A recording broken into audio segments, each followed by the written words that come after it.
जय हिंद साथियों। आज हम 8 जनवरी 2022 शिफ्ट फर्स्ट के पेपर को एनालिसिस करने वाले हैं। इसके सभी जीके और साइंस के प्रश्नों के साथ साथ अति संभावित प्रश्न जो इन प्रश्नों से रिलेटेड होने वाले हैं और बन सकते हैं, एग्ज़ाम में आने की संभावना है, उन्हें भी हल करेंगे। ठीक है, चलते हैं हमारे प्रश्नों की ओर। पहला प्रश्न है, निम्नलिखित में से किस वर्ष में लाल क्रांति की शुरुआत हुई थी? ऑप्शन है 1950, 1980, 1990 या 2000। आपका राइट आंसर हो जाएगा 1980 में लाल क्रांति की शुरुआत हुई थी और इसका मुख्य उद्देश्य था टमाटर और टमाटर के साथ साथ मांस के प्रोडक्शन में वृद्धि। ठीक है, मांस के प्रोडक्शन में वृद्धि। तो अगली बार आपसे एग्ज़ाम में पूछा जा सकता है कि लाल क्रांति जो है किससे संबंधित थी, तो टमाटर और मांस के उत्पादन में वृद्धि से संबंधित थी। लाल क्रांति के जनक पूछे जा सकते हैं आपसे। लाल क्रांति के जनक कौन है? विशाल तिवारी। विशाल तिवारी को लाल क्रांति का जनक कहा जाता है। ठीक है, अगला प्रश्न है हमारा, रिक्त स्थान के विकास को नवपाषाण क्रांति कहा गया था। ऑप्शन है कृषि, धातु विज्ञान, मेगालिथ और होमोनाइजेशन। आपका राइट आंसर हो जाएगा कृषि। कृषि के विकास को नवपाषाण क्रांति कहा गया है। ठीक है, नवपाषाण युग को निथोलिथिक युग भी कहा जाता है। ठीक है, नियोलिथिक युग। ठीक है, नियोलिथिक युग। पहले बात कर लेते हैं कि नवपाषाण को कृषि क्रांति क्यों कहा जाता है। क्योंकि जब नवपाषाण युग आया था उस समय कृषि का सर्वाधिक विकास हुआ था, इसलिए इसे कृषि के युग के नाम से भी जाना जाता है। ठीक है, और इसका अलग नाम से एक और नाम क्या है नवपाषाण युग का? नियोलिथिक युग जो है इसके नाम से भी जाना जाता है। अगला प्रश्न है, सिल्वर टंका के स्थान पर कांसे का टंका किसने चलाया था? ऑप्शन है शेरशाह सूरी, इल्तुतमिश, अकबर, मोहम्मद बिन तुगलक। आपका राइट आंसर हो जाएगा मोहम्मद बिन तुगलक ने। मोहम्मद बिन तुगलक ने सिल्वर जो टंका था, मतलब चांदी के टंके के स्थान पर कांसे का टंका चलाया था। ठीक है, इसने राजधानी परिवर्तन भी किया था। राजधानी परिवर्तन मतलब दिल्ली से इसने राजधानी जो थी वो दौलताबाद लेके गया था। ठीक है, दौलताबाद लेके गया था। आपसे एग्ज़ाम में पूछा जा सकता है कि राजधानी परिवर्तन किसने किया था, तो मोहम्मद बिन तुगलक ने किया था। दिल्ली से दौलताबाद लेके गया था। इसी ने देवगिरी का नाम क्या क्या रखा था? दौलताबाद रखा था। लेकिन ये जो थी इसकी राजधानी परिवर्तन भी असफल हो चुका था, क्योंकि देवगिरी से दिल्ली की जो दूरी थी लगभग 1500 किलोमीटर थी। ठीक है, तो इस कारण यह असफल रही थी। इसने कृषि में भी सुधार के लिए कुछ योजनाएं चलाई थी, सभी विफल हो रही थी। ठीक है, तो अंततः इसका एक कथन था कि मेरा राज्य रुग्ण हो चुका है और वैद्य सिर दर्द ठीक करता है तो बुखार हो जाता है, और बुखार ठीक करता है तो और कुछ हो जाता है। ठीक है, अगला प्रश्न है हमारा, भजन रिक्त स्थान में देवताओं और प्राकृतिक उपहारों को समर्पित है। ऑप्शन है ऋग्वेद, यजुर्वेद, सामवेद, अथर्ववेद। आपका राइट आंसर हो जाएगा ऋग्वेद। ठीक है, भजन ऋग्वेद में देवताओं और प्राकृतिक उपहारों को समर्पित है। अगर आपको इन सभी वेदों से रिलेटेड अगर फुल डिटेल चाहिए तो हमने शॉर्ट्स अपलोड किए हैं, आप जाकर देख लीजिएगा। बिल्कुल IMP प्रश्न उनमें रखे गए हैं जो कि आने की अति संभावना है, बिल्कुल 100% आने की संभावना है, ऐसे प्रश्नों को रखा गया है। ऋग्वेद में कुल कितने मंडल है? तो 10 मंडल है ऋग्वेद में। ठीक है, ऋग्वेद में 10 मंडल है और 1028 सूक्त हैं। ठीक है, ये भी बहुत इंपॉर्टेंट है आपके लिए। वीडियो बड़ी हो जाएगी इसलिए आप शॉर्ट्स जाके देख लीजिएगा। अगला प्रश्न है, पंजाब के निम्नलिखित में से किस नृत्य का उद्देश्य स्त्री की कृपा को व्यक्त करना है? गिद्धा, भांगड़ा, गतका, गरबा। आपका राइट आंसर हो जाएगा गिद्धा। ठीक है, अगला प्रश्न है कोलकाली लक्षद्वीप से कैसे संबंधित है? ठीक है, कोलकाली को बताना है कि ये लक्षद्वीप से कैसे संबंधित है। ऑप्शन है लक्षद्वीप का लोक नृत्य है, लक्षद्वीप का त्यौहार है, लक्षद्वीप का भोजन है, लक्षद्वीप का कपड़ा है। तो कोलकाली जो है वो लक्षद्वीप का लोक नृत्य है। ठीक है, कोलकाली क्या है? लक्षद्वीप का लोक नृत्य है। इसके अतिरिक्त एक और लोक नृत्य है जो आपको याद रखना है, परिचलकी। ठीक है, परिचलकी भी यहाँ का एक लोकप्रिय लोक नृत्य है। इसके साथ साथ अगर आपको लावा भी एग्ज़ाम में आ जाए तो लावा भी यहाँ का एक महत्वपूर्ण नृत्य है। ठीक है, तो ये तीनों जो है मोस्ट आईएमपी है। आपको याद रखना है कि कोलकाली लक्षद्वीप का लोक नृत्य है, परिचलकी भी लक्षद्वीप का लोक नृत्य है और लावा भी लोक नृत्य है कहाँ का? लक्षद्वीप का। ठीक है, अगला प्रश्न है हमारा, भारत में राष्ट्रीय खेलों की शुरुआत किस वर्ष हुई थी? ऑप्शन है 1924, 1928, 1932 या 1936। आपका राइट आंसर हो जाएगा 1924 में भारत में राष्ट्रीय खेलों की शुरुआत हुई थी। ठीक है, पहले नेशनल गेम्स का आयोजन मतलब जो भारत जिस समय अलग नहीं हुआ था, अविभाजित भारत में कहाँ पर हुआ था? तो लाहौर में हुआ था। लाहौर, अभी वर्तमान में लाहौर पाकिस्तान में है। ठीक है, तो जिस समय भारत आज़ाद नहीं हुआ था उस समय, विभाजित भी नहीं हुआ था उस समय 1924 में लाहौर में भारतीय राष्ट्रीय खेलों की शुरुआत हुई थी। ठीक है, और इसका सुझाव किसने दिया था? तो दोराबजी टाटा ने दिया था। ठीक है, ये भी एग्ज़ाम में पूछा जा सकता है। दोराबजी टाटा ने इसका सुझाव दिया था। ठीक है, अगला प्रश्न है, एशियन खेलों में भारत के लिए पहला स्वर्ण पदक किसने जीता था? ठीक है, एशियन खेलों में भारत के लिए पहला स्वर्ण पदक किसने जीता था? ऑप्शन है केपी ठक्कर, रणजीत सिंह, सचिन नाग, कुलवंत सिंह।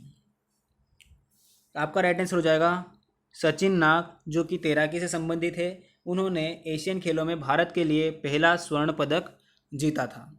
ठीक है, अगला प्रश्न है, अंतर्राष्ट्रीय मुद्रा कोष IMF ने 2021-22 के लिए भारत के विकास के अनुमान को कितने प्रतिशत पर रखा है? ठीक है, तो उस समय जो था भारत का विकास 9.5% रखा था इन्होंने। ठीक है, अंतर्राष्ट्रीय मुद्रा कोष जो थी 9.5 रखा था 2021-22 के लिए, लेकिन अब 2023-24 के लिए कितना है? ठीक है, 2023-24 के लिए तो IMF के अनुसार 2023-24 में भारत का GDP 5.9%, ठीक है, 5.9% रह सकता है। मतलब इतना अनुमान है इनका कि 5.9% रह सकता है।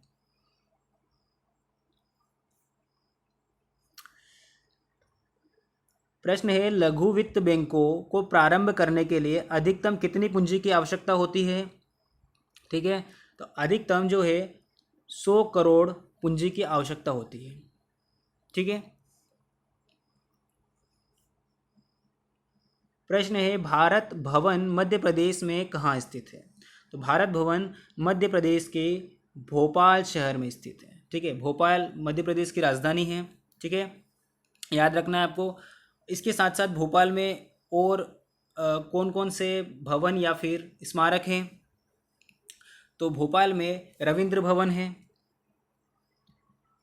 रविंद्र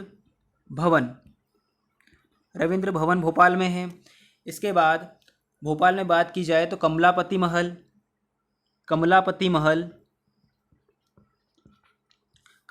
महल भी भोपाल में स्थित है। और ताजुल मस्जिद, ठीक है, ताजुल मस्जिद आपको पता होगा, ताजुल मस्जिद जो है वो मध्य प्रदेश की सबसे बड़ी मस्जिद है। ताजुल मस्जिद मध्य प्रदेश की सबसे बड़ी मस्जिद है। और मध्य प्रदेश की सबसे छोटी मस्जिद ढाई सीढ़ी मस्जिद, ढाई सीढ़ी मस्जिद, ये भी कहाँ पर है? ढाई सीढ़ी मस्जिद भी भोपाल में स्थित है। तो मतलब मध्य प्रदेश की सबसे छोटी और मध्य प्रदेश की सबसे बड़ी दोनों मस्जिद जो है कहाँ पर है? भोपाल में स्थित है। ठीक है। कुछ ग्वालियर ग्वालियर में भी कुछ महल हैं, जैसे जय विलास महल, गुजरी महल, जहांगीर महल, ये सभी भी कहाँ स्थित है? ग्वालियर में स्थित है। ठीक है, आपको याद रखना है, ग्वालियर से भी एग्जाम्स में पूछे जाते हैं। जय विलास बहुत इंपॉर्टेंट है, अधिकतर एग्जाम्स में पूछा जाता है जय विलास महल। जय विलास महल कहाँ पर स्थित है ये? ठीक है। और ग्वालियर को क्या कहा जाता है? पूर्व का जिब्राल्टर। ठीक है। ग्वालियर के किले को भी इसी नाम से जाना जाता है। ठीक है, जिब्राल्टर ऑफ इंडिया। अगला प्रश्न है, निम्नलिखित में से कौन श्री हरिशंकर परसाई की पुस्तक नहीं है? ठीक है, ऑप्शन है अपनी अपनी बिमरी, नेठल्ले की डायरी, आवारा भीड़ के खतरे, जीप पर सवार इल्लियाँ। आपका राइट आंसर हो जाएगा जीप पर सवार इल्लियाँ। अगला प्रश्न है, जय विलास पैलेस निम्नलिखित में से किस स्थान पर है? हमने अभी डिस्कस किया था जय विलास पैलेस। ऑप्शन है दतिया, ओरछा, भोपाल, ग्वालियर। आपका राइट आंसर हो जाएगा ग्वालियर। जय विलास पैलेस कहाँ स्थित है? ग्वालियर में स्थित है। ठीक है, ग्वालियर में और कौन कौन से है? गुजरी महल पढ़ा था हमने अभी कि गुजरी महल जो है वो भी स्थित है। इसके बाद जहांगीर महल है, जहांगीर महल। और जय विलास महल तो इम्पोर्टेंट है ही सही आपके लिए। ठीक है, तो ये सभी कहाँ पर स्थित है? ग्वालियर में स्थित है। अगला प्रश्न है, पीथमपुर में पहला ग्रीनफील्ड विशेष आर्थिक क्षेत्र SEZ भारत का रिक्त स्थान ग्रीनफील्ड विशेष आर्थिक क्षेत्र है। इसका राइट आंसर हो जाएगा प्रथम। ठीक है। अगला प्रश्न है, निम्नलिखित में से कौन सा जिला मध्य प्रदेश के चीनी के कटोरे के रूप में जाना जाता है? तो मध्य प्रदेश का जो चीनी का कटोरा है उसे नरसिंहपुर को कहा जाता है। मध्य प्रदेश का चीनी का कटोरा। जबलपुर को क्या कहा जाता है? जबलपुर को संगमरमर नगरी कहा जाता है। ठीक है, संगमरमर नगरी। इसके साथ साथ जबलपुर जो है हमारी न्यायिक राजधानी है मध्य प्रदेश की।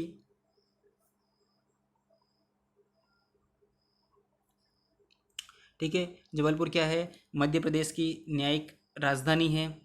इसके बाद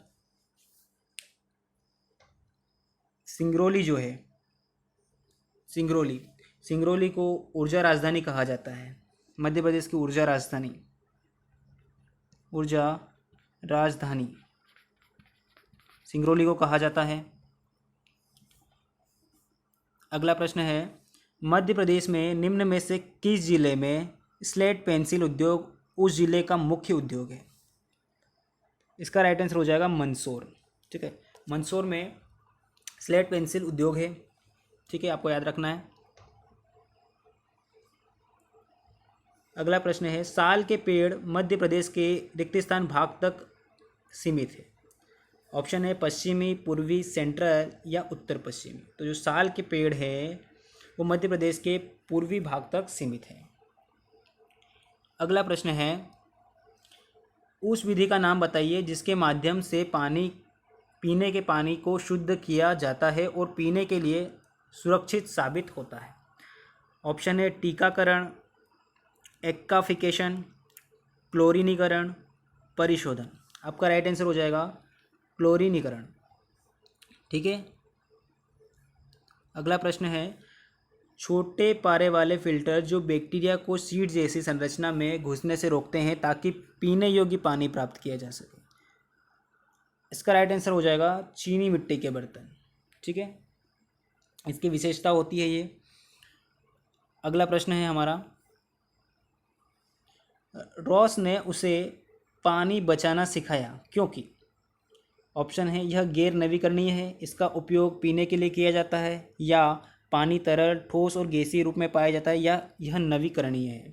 आपका राइट आंसर हो जाएगा यह गैर नवीकरणीय है। मतलब पानी तो वैसे अधिक मात्रा में उपलब्ध है, लेकिन गैर नवीकरणीय का मतलब होता है ऐसे प्राकृतिक संसाधन जो कि एक सीमित मात्रा में पाए जाते हैं और इनका दोहन करने के बाद पुनः प्राप्त नहीं किया जा सकता। ठीक है, तो यह एक गैर नवीकरणीय है, इसलिए उन्होंने पानी बचाना सिखाया था। ठीक है, अगला प्रश्न है, शरीर की शारीरिक या मनोवैज्ञानिक प्रक्रियाओं में गड़बड़ी की स्थिति क्या है? ऑप्शन है रोग, स्वास्थ्य या आहार। ठीक है, स्वस्थ, स्वास्थ्य, आहार। आपका राइट आंसर हो जाएगा रोग। ठीक है, शरीर की शारीरिक या मनोवैज्ञानिक प्रक्रियाओं में गड़बड़ी रोग की स्थिति है। ठीक है, अगला प्रश्न है, प्रत्येक रोग के कारण और लक्षण रिक्त स्थान होते हैं। तो प्रत्येक रोग के कारण और लक्षण जो है विशिष्ट होते हैं, स्पेसिफिक होते हैं। अगला प्रश्न है, विभिन्न स्थानों पर बीजों के बिखरने को बीजों के फैलाव के रूप में जाना जाता है। निम्नलिखित में से कौन फैलाव का साधन या एजेंट नहीं है? ऑप्शन है बिजली, हवा, पानी, जानवर। बिल्कुल, जानवर भी फैलाते हैं, पानी द्वारा भी बीज फैलते हैं, हवा द्वारा भी फैलते हैं, लेकिन बिजली द्वारा नहीं फैलते। तो बिजली आपका राइट आंसर हो जाएगा। अगला प्रश्न है, अच्छी उपज देने वाले पौधे प्राप्त करने के लिए हमें क्या उपाय करने चाहिए? विषम को चुनें। विषम चुनना है। किसान स्वस्थ बीजों का प्रयोग करें। ठीक है, किसानों को मिट्टी में सही प्रकार की खाद डालना चाहिए। किसानों को जैव कीटनाशकों का उपयोग करना चाहिए। किसानों को कीटनाशक चाहिए। आपका ऑप्शन अलग हो जाएगा, किसानों को कीटनाशक चाहिए। ठीक है,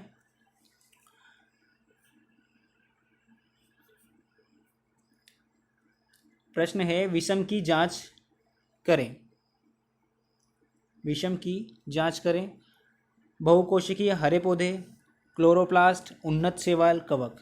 ठीक है, तो इसका राइट आंसर जो हो जाएगा कवक हो जाएगा। क्या हो जाएगा? कवक हो जाएगा।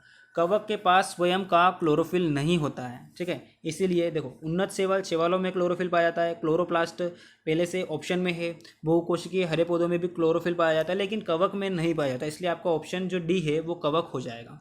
ठीक है, और आपको ये बताना है कि कवक का अध्ययन क्या कहलाता है। ठीक है, कवकों का अध्ययन क्या कहलाता है ये भी याद रखना है। तो कवकों का अध्ययन जो होता है वो माइकोलॉजी कहलाता है, माइकोलॉजी कहलाता है। और शैवालों का अध्ययन क्या कहलाता है? शैवालों का अध्ययन फाइकोलॉजी कहलाता है। ठीक है,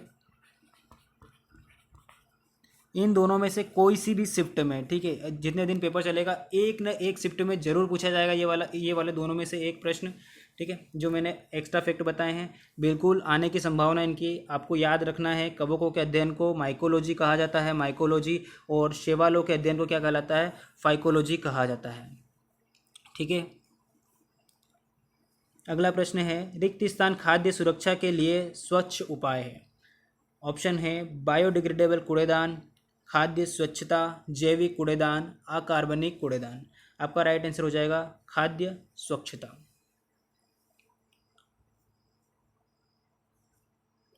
अगला प्रश्न है, सीवेज युक्त प्रदूषित पानी पीने से होने वाले दो रोग। तो सीवेज युक्त प्रदूषित पानी पीने से हैजा और टाइफाइड होता है, तो आपका राइट आंसर ऑप्शन ए हो जाएगा। क्लोस्ट्रीडियम परफ्रिंजेस का कारण बनता है।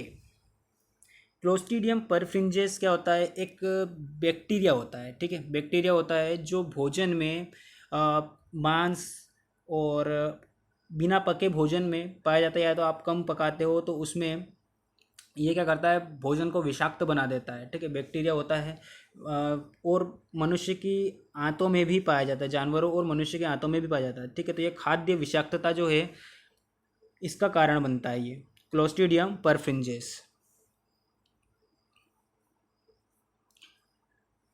आज के प्रश्न यहीं समाप्त होते हैं। आज का पूरा पेपर एनालाइज किया है और इसके साथ साथ हमने इनसे रिलेटेड सभी अति महत्वपूर्ण संभावित प्रश्नों को भी हल किया है जो आने की संभावना है। ठीक है, अगर आपको वीडियो अच्छी लगी हो तो प्लीज़ लाइक कर दीजिएगा और चैनल पे नए हो तो चैनल को सब्सक्राइब कर दीजिएगा। मिलते हैं अगली वीडियो में, तब तक टेक केयर, बाय बाय, जय हिंद, जय भारत।